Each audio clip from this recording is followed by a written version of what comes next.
con Gustavo Alegret. Rusia advierte por carta a Colombia de una intervención militar en Venezuela, una advertencia regional. Venezuela podría dejar de enviar crudo a Cuba debido al colapso eléctrico. ¿Sobrevivirá la economía de la isla? Crisis militar en Uruguay por el caso Gabazo. ¿Está en riesgo la estabilidad del gobierno de Tabaré Vázquez? ¿Y qué ha pasado en Turquía para que el partido de Erdogan pierda las elecciones en las principales ciudades del país? Aquí comienza Club de Prensa con Gustavo Alegret. Tiempo para el análisis de estas y otras cuestiones de la actualidad que hoy vamos a conversar en este Club de Prensa con nuestros analistas, que además, si no estoy mal, hoy se estrenan. Nos acompaña Emilio Viano, es académico, es profesor de la Escuela de Asientos Públicos de la American University aquí en la capital estadounidense. Profesor Viano, buenos días. Gracias por invitarme. Gracias a usted por acompañarnos. Y con Luis Botelo, es periodista, trabaja como vicepresidente de la iniciativa de Nuevas Iniciativas e Impacto sobre el Periodismo del Centro para la Protección de los Periodistas. El Centro Internacional para Periodistas. Centro Internacional para Periodistas. Gracias, Botelo, Luis. Gracias, Luis, por estar con nosotros en esta mañana. Gracias. Empecemos por esta noticia con la que hacíamos el traspaso de programas con nuestra compañera en el Centro Internacional de Noticias, Rod del Salto. Comentaba esa entrada por parte de una ciudadana de origen chino que portaba 2 pasaportes, un laptop, varios celulares, un software maligno, dicen las autoridades, que han abierto una investigación que de momento está bajo secreto de sumario, en el que esta ciudadana pues accedió al recinto del presidente estadounidense en Florida con objetivo desconocido, pero todo muy sospechoso. Las autoridades dicen que no tuvo nunca contacto con el mandatario, porque si bien coincidió en el tiempo en el que él sí estaba allí, no coincidieron en el espacio porque el presidente estaba jugando a golf. Profesor Viano, ¿qué le recuerda, qué le provoca cuando lee este tipo de informaciones? Bueno, primero tenemos que notar que no fueron los servicios secretos, los policías, a identificarlo como problemática, fue una recepcionista. Lo que nos dice bastante a veces sobre el servicio secreto. Ya hubo muchos escándalos aquí en Washington del servicio secreto no protegiendo a la Casa Blanca como deberían. Así que podría haber ahí una falla también por parte de los oficiales que están ahí velando para el presidente. Segundo, no se sabe qué está detrás de todo esto. Podría ser una persona que por razones suyas, tal vez problemas mentales o entusiasmo para la diplomacia internacional, que lo hizo de su propia voluntad. Qué irónico, ¿no? Que lo hizo de su propia voluntad, llegó por ahí toda cargada de equipamiento y diciendo que iba a la piscina a nadar, lo que no parece muy inteligente. O podría ser algo tal vez preparado, pero yo tengo duda. Lo que está subrayando es que el presidente mismo está poniéndose en peligro, porque el Mar-a-Lago, que es su propiedad, es un club, una propiedad abierta a los miembros de ese club. Así que no es controlada tanto como, por ejemplo, Camp David, que es, digamos, el lugar oficial de descanso para relajarse para los presidentes de los Estados Unidos. Sabemos que él utiliza Mar-a-Lago en parte también para aumentar el prestigio de la propiedad, más que dobló el precio de la membresía a $200,000 por año. Así que hay los que dicen que debería irse tal vez a Camp David mejor y se va ahí no tanto necesariamente porque es un clima mejor, que puede ser, pero también para intereses financieros, para aumentar el prestigio ahora en el futuro. La gente piensa que si soy miembro ahí, tendré accesos al presidente, podré aproximarme a él, podré hablar con él. Y naturalmente, él y su organización están ganando mucho dinero con esto. No, coincido. Yo creo que en estos momentos estaríamos especulando sobre los motivos. Claro. Sin embargo, sí hay que reconocer que estamos viviendo una situación geopolítica mundial muy particular. Siempre ha habido tensiones con el Medio Oriente y ahora, como todos sabemos, la posición de la Casa Blanca ante la renegociación del comercio con China ha puesto nuevamente en alerta a quienes siguen la política de Estados Unidos con China, y tenemos que tener presente de que existe una tensión natural. Vimos que no hace mucho se detuvo una alta ejecutiva de la compañía Huawei en Canadá, y que a solicitud de Estados Unidos. A solicitud de Estados Unidos. Tenemos que entender que los estamentos de seguridad de Estados Unidos han advertido sobre la posible dominación de la tecnología china del Internet en el mundo. Tenemos que entender esto como un tema geopolítico, y un poco agregando a lo que se ha dicho, la seguridad del presidente, específicamente por la forma también de que el presidente hace sus políticas, puede generar ciertas pasiones en personas que a lo mejor tienen posiciones muy radicales en torno a lo que debe ser esa relación con China. Así que yo creo que es un tema que hay que tomarlo muy serio, pero también esto va a elevar las críticas relacionadas con el tema de que el presidente Trump pasa más tiempo en Mar-a-Lago, en su residencia de fin de semana, que lo que pasa en Washington en ocasiones. Se ha dado un seguimiento de cuántas horas y días ha permanecido allá, y ha causado una cierta alarma, especialmente por el costo que esto conlleva para la seguridad del presidente, porque tenemos que entender que el presidente no es solo, sino que se agregan los familiares que también en ocasiones viajan con él. Entonces, esto de hecho, hay una controversia que todavía se debate sobre el presupuesto en seguridad que ha demandado el presidente Trump para la seguridad de él y toda la familia que viaja por lo general junto a él. Hay una polémica en Washington, y diversos congresistas están intentando investigar e insistiendo en la importancia de que se investigue sobre cómo los negocios de la organización Trump se están beneficiando de la presidencia, o el mismo presidente se beneficia de su posición, y eso impacta en la organización Trump.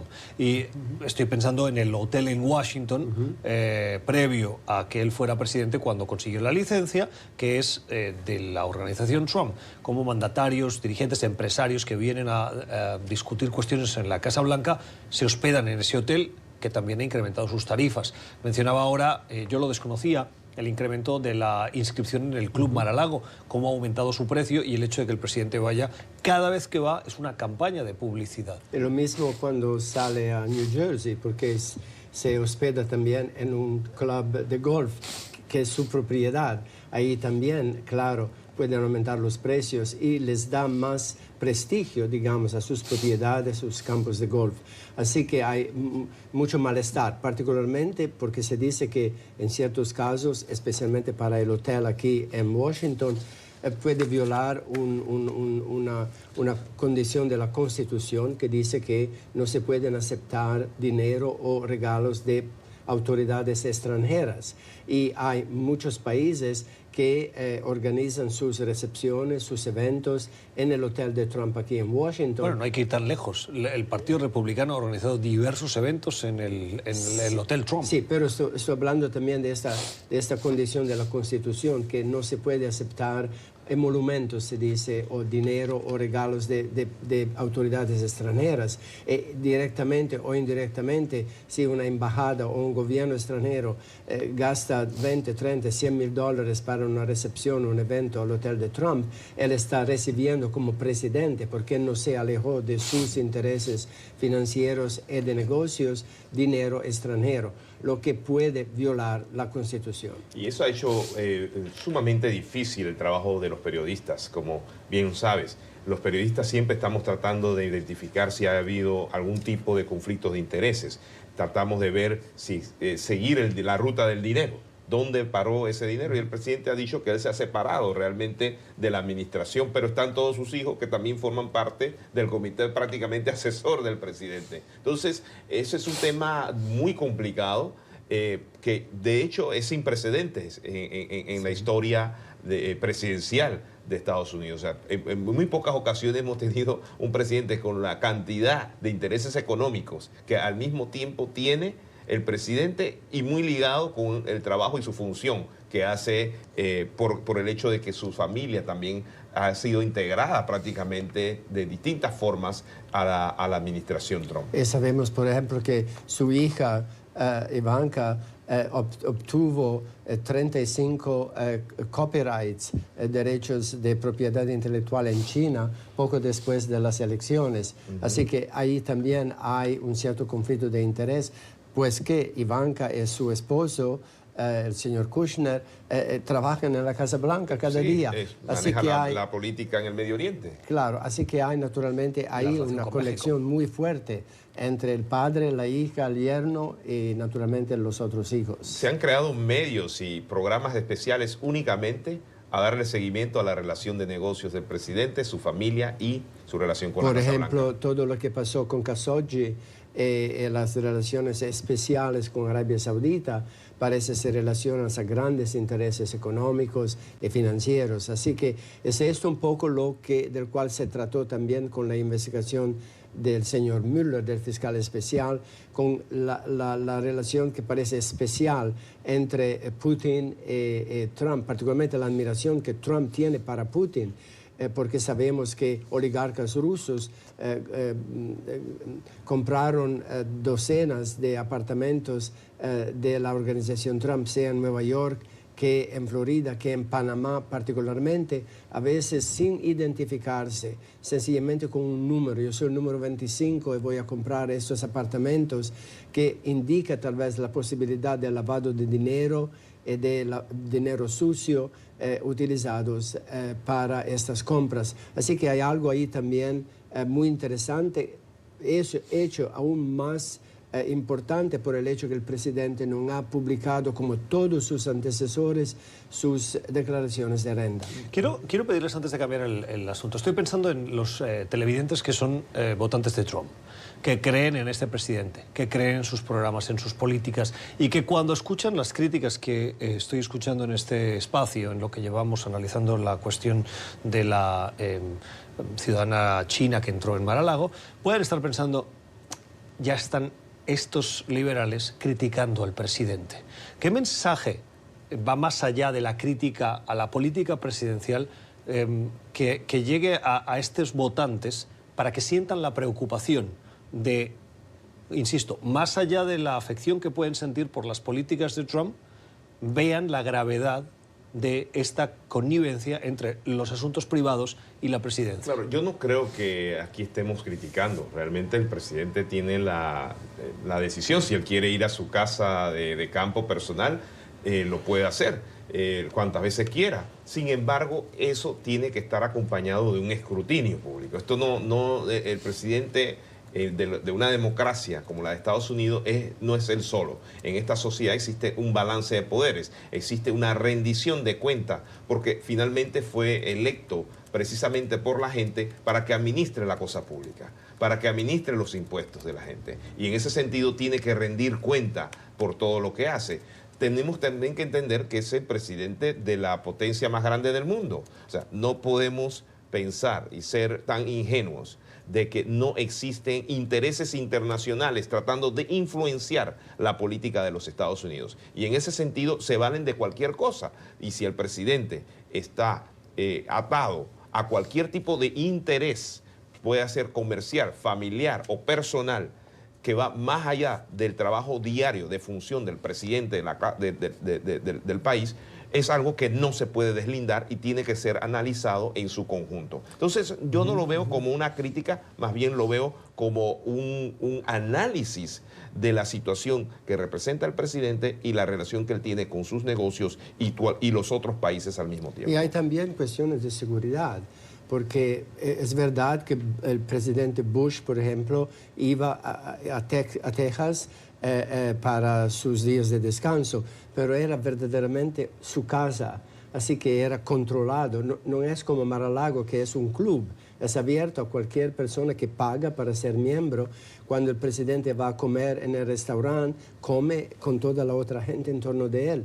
Y sabemos, por ejemplo, que durante una negociación con Xi Jinping, él negoció los intereses de los Estados Unidos en un lugar abierto, donde mucha gente podía escuchar de lo que estaban hablando. Así que es ahí también el problema, que no es un lugar seguro.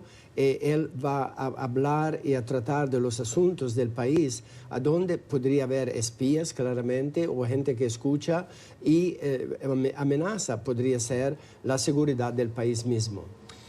Vamos a cambiar de asunto. En las últimas horas hay polémica en Colombia particularmente, pero preocupación regional por una carta que ha enviado la Federación Rusa, y concretamente la Duma, a la Cámara de Representantes colombiana. Una carta en la que, entre otras cosas, dice, comillas, el uso ilegítimo de la fuerza militar contra Venezuela por parte de otros estados que respaldan a la oposición venezolana será interpretado por el Consejo de la Federación de la Asamblea Federal de la Federación Rusa, conocida como la Duma, como un acto de agresión contra un estado soberano y una amenaza a la paz y a la seguridad internacional.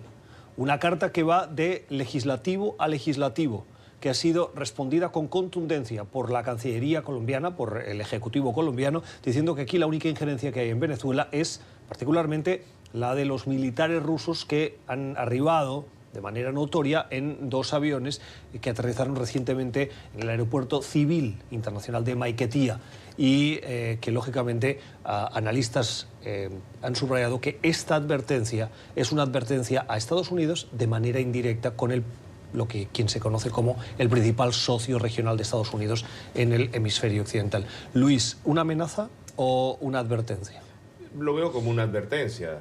Aquí lo que estamos viendo, y yo sé que la Guerra Fría supuestamente terminó, pero la situación que se está dando en Venezuela, la posición de Venezuela ante los otros países alineados con la política bolivariana o chavistas, estamos hablando de Cuba, Nicaragua, Bolivia, países que han estado apoyando el régimen chavista, está lógicamente muy ligada con la política de Rusia, con la política cada vez más de China también, y no solamente en Venezuela, en otros países de América Latina. Entonces, esto fue una advertencia, fue un mensaje para un poco minimizar la posible intervención más directa de los países preocupados por lo que está pasando en Venezuela, porque esto es una crisis regional, ya esto no es una crisis de Venezuela. Esto se convirtió, tenemos 3 millones de venezolanos y siguen saliendo miles y miles todos los días, y que han llegado a Colombia, a Brasil,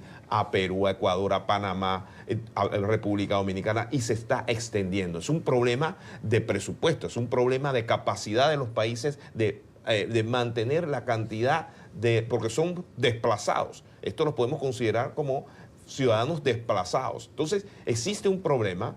Tenemos el tema del petróleo.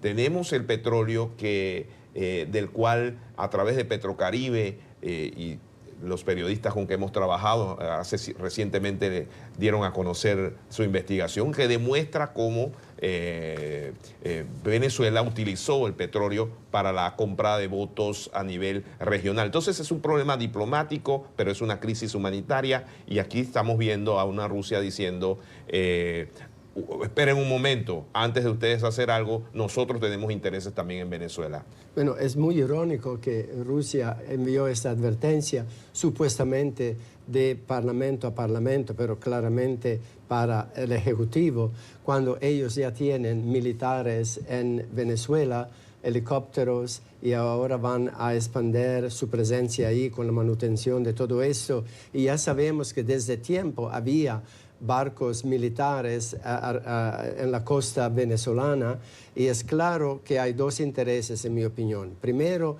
la expansión de la influencia de Rusia en el Caribe, que siempre fue su sueño. Ya nos recordamos de los años 60 con la crisis del presidente Kennedy, de los misiles rusos en Cuba. Y además el hecho que Putin, un poco como Trump, quiere hacer Rusia nuevamente grande, nuevamente importante. Por eso que intervinieron en Siria para proteger su puerto Latakia en Siria para su presencia en el Mediterráneo, normalmente un mar dominado por la sexta flota de los Estados Unidos, y también quieren establecerse más en el Caribe, y sabemos que tenían ya barcos militares desde tiempo. Hay también el otro punto, que es de proteger sus inversiones, porque no olvidemos que Rusia y China hicieron préstamos muy amplios a Maduro para ser repagados con petróleo que va o a Rusia o a Cuba, por ejemplo, y que ellos quieren proteger sus intereses, ellos quieren ser repagados, y por eso que prácticamente los venezolanos están perdiendo billones y billones de dólares ahora en petróleo que es vendido por los intereses de China y de Rusia. Yo creo que son los dos intereses ahí, y que ellos, irónicamente, con soldados en el país, están diciendo a los otros no se metan, lo que no parece completamente correcto. Las opiniones de los analistas que hoy nos acompañan en esta mesa de trabajo, en este club de prensa de hoy miércoles, con Emilio Viano y con Luis Botelho. Seguimos en nuestra mesa de trabajo en este club de prensa con Emilio Viano y con Luis Botelho, hablando de cuestiones de la actualidad como el colapso energético en Venezuela. Es una evidencia. Ha habido diversos apagones que han afectado a gran parte de la rutina habitual en el mes de marzo, y ya en lo que vamos de abril continúa afectando. El gobierno no ha tenido más remedio que reducir la jornada laboral, que suspender clases, y esto está afectando a la vida diaria de los ciudadanos. Claro, una de las principales maneras de que Venezuela ayude, por ejemplo, a Cuba, para pagarle los servicios de apoyo a la revolución, la mal llamada revolución bolivariana, es a través del crudo. Pero decía Luis Botelho ahora que ese crudo ha ido disminuyendo y podría estar en peligro. ¿Cuba resistiría un futuro sin el petróleo venezolano? ¿Se abriría un periodo especial como le pasó cuando se hundió la Unión Soviética? Luis, ¿qué opinas? Definitivamente que no pudiera sobrevivir. Su economía de Cuba, la economía de Cuba en estos momentos está en una crisis. Hay escasez de alimentos, de harina, de pan, de muchos alimentos de la canasta básica en estos momentos. Se sostiene prácticamente del petróleo, y hemos visto algunas investigaciones periodísticas que demuestran cómo a pesar de la crisis, a pesar de la disminución en la producción del petróleo de Venezuela, Venezuela sigue enviando a través que podemos seguir la ruta de los barcos, y vemos cómo se continúa llevando el petróleo. No puede. Por eso tenemos una presencia de cubanos que están supuestamente trabajando como médicos, la misión cubana, en donde Cuba envía médicos y Venezuela envía petróleo. Si esto se suspende, estaríamos aún ahondando, y yo no descartaría un periodo especial como los años 90 que vivió Cuba. Yo creo que ese es el motivo por el cual tenemos una gran cantidad de asesores cubanos protegiendo al régimen de Maduro, porque una vez esto se corte, estarían en peligro. Y eso no solamente se extiende a Cuba, también está en el mismo problema Nicaragua. Nicaragua también ha estado trabajando directamente con Cuba, en donde han hecho una especie de canje. La última investigación periodística, se llama Petrofraude, reveló cómo, por ejemplo, a bajos intereses, Venezuela envía petróleo a Nicaragua, y Nicaragua envía a través de canjes, ya no ni siquiera paga, envía frijoles, carnes, alimentos, pero a un costo altísimo. O sea, está el valor de los productos que envía está sobrevalorado, en donde pierde mucho dinero, obviamente, la economía venezolana con esos canjes. Para ver el retroceso que ha habido en la producción de petróleo de Venezuela, miren los datos. Cuando Nicolás Maduro llegó al gobierno, el país, PDVSA particularmente, producía 2.200.000 barriles día. En el último mes de marzo, que acaba de terminar, la producción disminuyó en solo un mes 150.000. Hoy la producción de barriles está en 900.000, está en menos de la mitad de cómo lo recibió Maduro. Y algunos analistas, profesor Villano, dicen que este año podría llegar a los 500.000. Sí. Hemos pasado de 2,2 millones a los 900.000 actuales. A final de año podrían ser 500.000. Sí, tenemos que tomar en cuenta que no son todos para la venta. porque 350.000 barriles los deben a China, 250.000 los deben a Rusia, 50.000 los deben a Cuba y a los otros que van a Nicaragua. A los países del Caribe. Y necesitan 250.000 para sí mismos. Así que esto ya llega a más de 900.000 barriles. Así que cada día, digamos, la producción está bajando, pero la necesidad permanece la misma y no pueden proveer para sí mismos, y lo que dan a Rusia y a China, que son 600.000 barriles diarios, no le da ningún dinero, no produce ninguna ganancia para ellos. Es eso lo importante, que están produciendo petróleo para nada prácticamente, porque le deben esto a Rusia y a China. Cuando Cuba enfrentó ese periodo especial, tuvo que reinventarse y buscar alternativas, porque estaban entonces, como hoy, sometidos a un embargo o bloqueo, como le llaman los cubanos. ¿Por qué, teniendo en cuenta las perspectivas de producción energética y particularmente de producción de petróleo venezolanas, Cuba se sigue aferrando a proteger al gobierno de Nicolás Maduro? Bueno, primero por razones, si quieres, políticas, en el sentido que ya la izquierda ha disminuido mucho en América Latina. Antes teníamos muchos gobiernos de izquierda, desde la Argentina con los Kirchner, a Uruguay, a Brasil y a muchos de los otros países de América Latina. Hoy prácticamente hubo una gira a la derecha, si quieres, y claramente tienes que apoyarse los unos y los otros, particularmente Nicaragua, Cuba y Venezuela. Además, Cuba necesita el petróleo. Lo que naturalmente Maduro también Chávez utilizó muy bien para comprar influencia en América Latina, en el Caribe. Por eso que Venezuela se encuentra en esa dificultad ahora. También lo que es muy triste es que el Petróleos Venezolanos era una de las productoras de petróleo más respetada en el mundo, una de las mejores, de las más eficientes, pero ahora claramente la mala administración le da que no pueden producir lo que necesitan. Tenemos que tomar en cuenta también otro factor, que son las sanciones de los Estados Unidos. ¿En qué sentido? En el sentido que los Estados Unidos normalmente proveen químicos a Venezuela para diluir el petróleo muy pesado para que se pueda vender.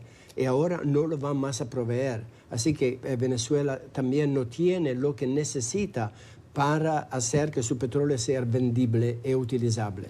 Yo creo que al final del día estamos viendo a una Cuba desesperada. Al mismo tiempo estamos viendo por primera vez una sociedad civil en Cuba mucho más fuerte, más conectada a Internet, está viendo lo que está ocurriendo. Si usted analiza las redes sociales, vemos un nivel de crítica que nunca habíamos visto por parte de la misma sociedad cubana sobre el problema económico que están sufriendo. Eso hace cada vez más presión a la cúpula cubana para que pueda mantener ese recurso, ese único recurso importante que los mantiene prácticamente sobreviviendo económicamente, y que si eso se va de las manos, prácticamente colapsa nuevamente, así como ocurrió en la época. Ellos se están preparando, Cuba se está preparando en caso de que eso ocurriese, y por eso ha incluso promovido una supuesta reforma constitucional en un referéndum que hicieron hace poco, en donde obviamente se aprobó de una manera muy extraña unas reformas que ellos mismos supuestamente señalan van a abrir oportunidades al contrapropismo, o sea, a la empresa privada individual. Pero lo cierto es que la mayoría de la gente piensa que fue un maquillaje, porque la mayoría de estas empresas en Cuba sigue bajo el control de los militares. Entonces, esto que estamos viendo es sencillamente una situación un poco desesperada de Cuba. La estamos viendo de Nicaragua. Al mismo tiempo, Nicaragua dice, voy a liberar a algunos presos políticos, un poco para bajar las tensiones, pero es algo que la crisis de Venezuela es insostenible y de la cual ellos dependen. Haití se prestó mucho también para la corrupción. Estamos viendo muchas de las obras que se hicieron después del terremoto de Haití, no se hicieron, no se concluyeron. Y Venezuela, para agarrar el apoyo regional de los países del Caribe, muy conectado con los intereses de Rusia, como usted mencionó, se da cuenta de que perdieron dinero, no se hizo y ahora también hay protestas en Haití. O sea, todo está muy bien conectado, pero al mismo tiempo demuestra la vulnerabilidad y la debilidad del régimen venezolano y de todos los países que dependían del petróleo. Quiero pedirles un comentario sobre, y cambiamos de asunto, la crisis que está viviendo, crisis políticas que vive Uruguay. En los últimos días se ha producido algo insólito. El gobierno de Tabaré Vázquez decidió renovar la cúpula militar y 14 días después tuvo que cesarla. Lo que ha pasado es que, como consecuencia del reconocimiento por parte de quien fue nombrado jefe del ejército, el general José González, que es paracaidista, un cierto reconocimiento sobre crímenes cometidos durante la dictadura que asoló al país, o que afectó al país, que pesó sobre los uruguayos entre el año 73 y 85. Como consecuencia de ese reconocimiento, ha tenido que dimitir el jefe del ejército, y con él han caído también el ministro, el viceministro de Defensa y otros 5 generales. Tabaré Vázquez ha dicho que asume toda la responsabilidad política y que la justicia tendrá que dictaminar o tomar cartas en el asunto. Bueno, parece que hubo actualmente un tribunal militar que juzgó a un militar que fue la persona que echó a Río Negro el cadáver del primer muerto, digamos, de la dictadura en Uruguay. Y el tribunal militar fue compuesto por este jefe de la cúpula militar que había apenas nombrado Tabaré Vázquez hace 10 días y no le dieron verdaderamente una condena. Y por eso que hubo este escándalo, que hubo este tribunal que prácticamente no hizo nada en el caso de un militar muy bien conocido por haber participado en el secuestro y la tortura de mucha gente durante la dictadura y haber dispuesto del cadáver del primer muerto, digamos, de este triste episodio en Uruguay. Y por eso que hubo esa revolución contra la cúpula militar que participó en este tribunal. Y claro que para Tabaré Vázquez es algo muy dramático de dimitir a su ministro de Defensa y a 4 o 5 generales. Esperemos que le vaya bien, porque claramente no es algo muy fácil de hacer. Y obviamente prácticamente al final de su presidencia, cuando ya hay muchas críticas por su gestión de la economía y de otros aspectos de la vida en Uruguay, es algo muy delicado para él. Sí, y yo creo que solamente para agregar, hay que reconocer que todavía, si bien es cierto, Uruguay por lo general está fuera del radar de mucha gente, porque sí, es a pesar de todo esto que está ocurriendo ahora, ha sido un país sumamente estable. Económicamente, políticamente, por muchos años. Ha sido realmente una excepción en un mar de crisis políticas que se vive en Sudamérica, con Brasil, Paraguay y otros, Argentina. Entonces, Uruguay, al ver esta situación, definitivamente que nos llama la atención, pero yo pienso que todavía todos los países, acuérdate que todos estos países han venido de unas dictaduras. O sea, y eso no fue hace mucho tiempo. Y esto que estamos viviendo todavía es un poco el remanente de esa falta de justicia que mucha gente piensa no se dio. Y yo creo que esto vuelve a sonar y está muy ligado también a los problemas. Hay una serie de problemas económicos que se está viendo en Uruguay en estos momentos, y yo creo que la reacción fuerte, popular que se dio ante la situación con los militares está muy ligada a la situación económica y sobre todo por la historia que ha tenido el país, y que yo creo que todavía no todos han visto que la justicia se ha cumplido. Y particularmente en este caso, cuando fue juzgado por un tribunal militar, y González era el presidente de este tribunal militar, y este militar, Nino Gavazzo, prácticamente no le impusieron ninguna pena. Ahora se debería referir al mínimo a la justicia ordinaria para que se haga justicia. pienso que es también porque en Uruguay, a diferencia de otros países, también en Brasil no se hizo mucho, no hubo muchas comisiones de la verdad, no hubo muchos tribunales para juzgar lo que pasó, se sepultó casi todo ahí diciendo vamos por adelante, y al final aún hay gente que quiere justicia, como pasó mucho mejor en Chile. Mismo estuvo recién, serán 10 días visitando su Museo de la Memoria en Santiago, y claramente se puede ver ahí a donde hay un reconocimiento de lo que pasó, la verdad. No vamos a no hablar de esto. En otros países no se ha hecho lo mismo, particularmente en Uruguay, no se ha verdaderamente reconocido lo que pasó abiertamente, como demuestra este caso. Sí, por lo general fueron en muchos países las comisiones de la verdad fue algo así como más bien políticamente correcto, pero al final nunca llegaron a las conclusiones ni públicamente como se debió haber hecho. Para cerrar las heridas. Exacto. Vamos a hacer una pausa en nuestro club de prensa de hoy para regresar tras algunos comerciales con otras cuestiones, otro análisis, el punto de vista de quienes nos acompañan en esta mesa de trabajo hoy miércoles. Hablamos también de economía en el club de prensa y lo intentamos comprender. El Fondo Monetario Internacional la semana que viene lleva a cabo aquí en Washington sus reuniones anuales de primavera. En esas reuniones, expertos de todo el mundo y ministros de Finanzas y de Hacienda acuden a Washington y se escuchan las previsiones del fondo que en las últimas horas fueron adelantadas por su directora gerente, Christine Lagarde, que hizo una conferencia en la Cámara de Comercio estadounidense, aquí en Washington. Dijo Lagarde que si bien el fondo proyectó un crecimiento para la economía mundial de este año y el que viene del 3,5%, hay una, textualmente dijo, ralentización sincronizada de los países. Hace 2 años, el 75% de las naciones del mundo tenían economías en aceleración y hoy el 70% de las economías del mundo están en un proceso de ralentización, lo cual hace prever que este año 2019 las cosas desde el punto de vista económico no van a ser tan positivas como el año anterior, si bien, dijo Luis, que hay una luz de esperanza al final del año porque podría haber un rebote. Y entre las cosas que cita que contribuyen a esta ralentización mundial están estas: el Brexit, la salida del Reino Unido de la Unión Europea en ese proceso que es un embrollo y más que otra cosa, la guerra arancelaria, los aranceles, particularmente los que ha impuesto el presidente Trump con esas guerras, particularmente con China, las 2 principales economías del mundo, y el elevado endeudamiento en general de los países. No, definitivamente yo creo que está muy acorde con lo que estamos viendo. Existe una crisis mundial migratoria, lo estamos viendo en Europa, lo estamos viendo en América Latina, y todo está muy ligado no solamente a los problemas políticos, pero también a los problemas económicos que se están dando en los países.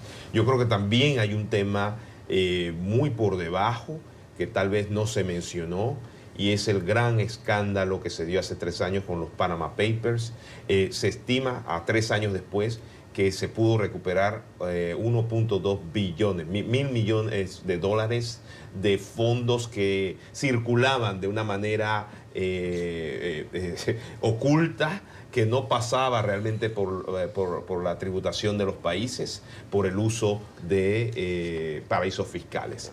Yo creo que eso ha hecho que las transacciones bancarias mundiales también hayan tenido que bajar las proyecciones debido a que este escándalo económico mundial sacudió prácticamente a todos los países del mundo. Yo creo que y se han impuesto nuevas barreras para que estas transacciones sean un poco más transparentes.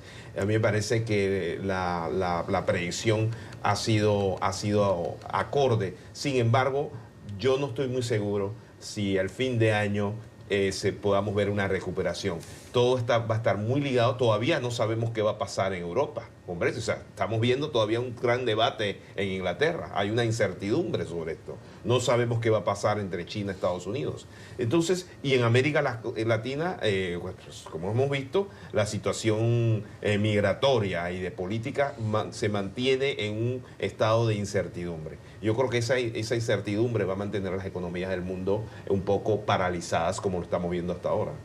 Sí, claro. Yo pienso que también lo que está pasando es, digamos, un cambio mundial de dónde está la riqueza, el poder, el dominio de la tecnología, particularmente la tecnología del mundo del Internet, y vemos ahí la competencia entre China y Estados Unidos. Y esto está impactando mucho la percepción de lo que podría pasar.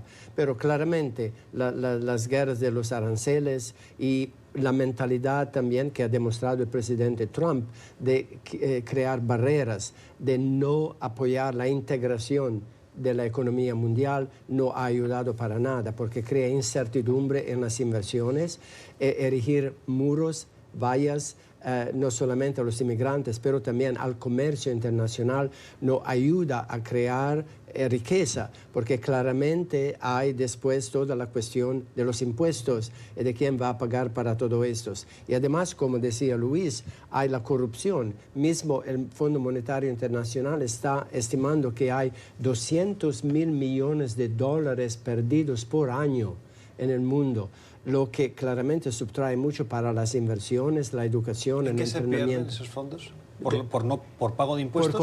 Por corrupción, que son verdaderamente no declarados, no se pagan impuestos, etcétera, etcétera. Lo que en un cierto sentido hemos hecho aquí en Estados Unidos con la llamada reforma del sistema tributario, a donde, por ejemplo, una compañía como Amazon o Facebook, que ganan billones de dólares por año, no pagan ni un centavo de impuestos, lo que significa que falta para el crecimiento económico la inversión, la posibilidad de fondos para entrenamiento. Por ejemplo, la inteligencia artificial está progresando inmensamente en todos los aspectos de nuestra vida, lo que significa que muchísima gente está perdiendo su trabajo, porque ya no lo necesitamos. Empecemos con los estacionamientos, a donde ahora aquí en Washington no hay más ni un ser humano que se puede ver o hablar.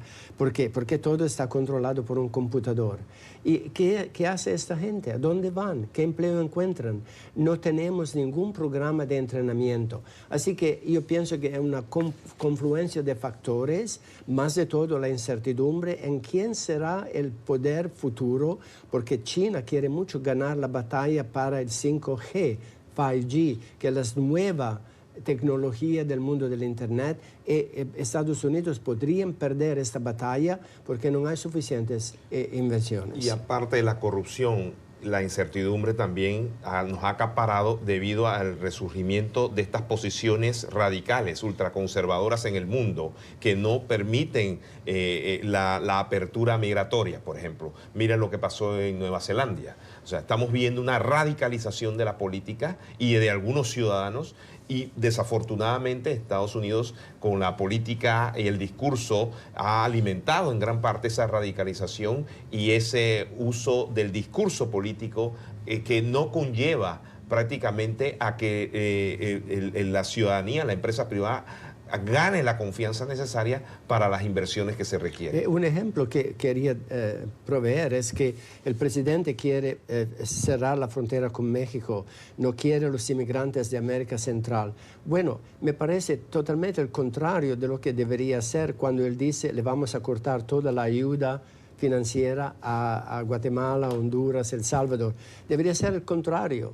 Deberíamos invertir más por ahí, porque si esta gente tiene una vida digna y un futuro que sea prometedor, no dejarían su país. Y al final nosotros venderíamos mucho a ellos, porque no tienen mucho. Pero deberían comprar. Vale decir, es también, cuando Luis habla de migración, yo lo veo también conectado con la economía, porque al final Trump está haciendo todo lo contrario de lo que debería ser razonable. Vale decir, no cortemos la ayuda a estos países. Sí, pero también hay una realidad que no que coincida con esa política de cortar la ayuda. Yo creo que al contrario, como dice usted, hay que mantener el apoyo.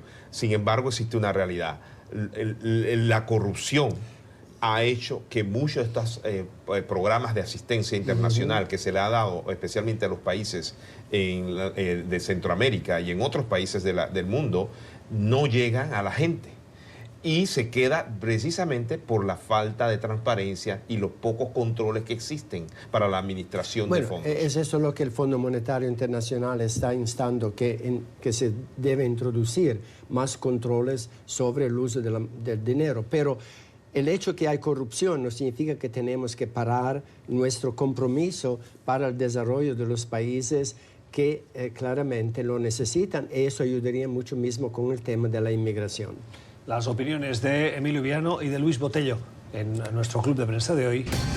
Parecía intocable, pero Erdogan, el presidente turco, ha enfrentado unas elecciones locales este pasado fin de semana que no le han ido bien.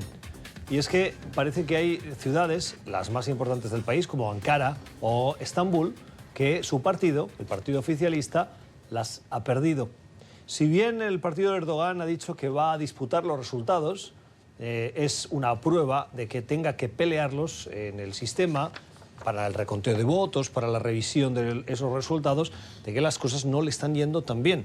En el fondo es un mensaje, Luis, para los que desde fuera vemos la situación en Turquía para decir, uno, la institucionalidad hasta cierto punto funciona a pesar de las críticas, y dos, Erdogan se tiene que someter a unas reglas de juego y a un sistema, no es un líder todopoderoso como a veces parece que lo vemos. Bueno, definitivamente no es un líder todopoderoso, aunque pareciera serlo. El tema que en Turquía es que, oye, este señor prácticamente tiene a cientos de periodistas y medios prisioneros y tiene medios cerrados. O sea, acabó con la independencia y las libertades en el país. La libertad de expresión no existe.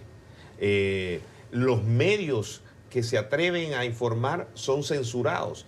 Todavía existe una gran cantidad de periodistas en prisiones. Yo me he reunido con varios de ellos que han venido acá. Han lanzado medios en línea como una alternativa por la censura exorbitante que se hizo en Turquía y que aún permanece muy fuerte. Eso definitivamente no cae muy bien con una sociedad acostumbrada a unos niveles de libertad. Bueno, tenemos un país que vivió una primavera árabe. O sea, la gente clamaba ciertas libertades y cuando no se les permite tener esas libertades, la ciudadanía lo permite. Yo creo que sí es un buen mensaje, yo creo, no solamente en Turquía, sino a los países vecinos, de que la sociedad civil está vibrante a pesar de los ataques que ha sufrido. Un minuto. Sí, bueno, también hay el aspecto económico, porque hay una desaceleración, una disminución de la economía. La economía hasta ahora estaba marchando muy bien, ahora la inflación está creciendo, el desempleo está creciendo mucho entre los jóvenes, es el 30%, y el dinero de Turquía perdió el 40% de su valor en comparación con el dólar. Así que esto ha jugado también un rol muy importante. Perdió todas las grandes ciudades, Estambul, Ankara e Izmir, lo que significa que el sector urbano, donde hay más educación, más comunicación y más contacto con el extranjero, particularmente en Estambul, se está rebelando, como decías tú, Luis, de la dictadura de Erdogan. Las opiniones de nuestros analistas que hoy nos han acompañado en esta mesa de trabajo, en este club de prensa de hoy miércoles. Emilio Viano, que es profesor de la American University aquí en Washington, y con Luis Botello, trabaja en el Centro Internacional para Periodistas. Gracias por habernos acompañado y por sus opiniones, y a ustedes por la generosidad de su tiempo, por escogernos para estar informados. Nosotros volvemos mañana, no sin desearles antes una feliz jornada.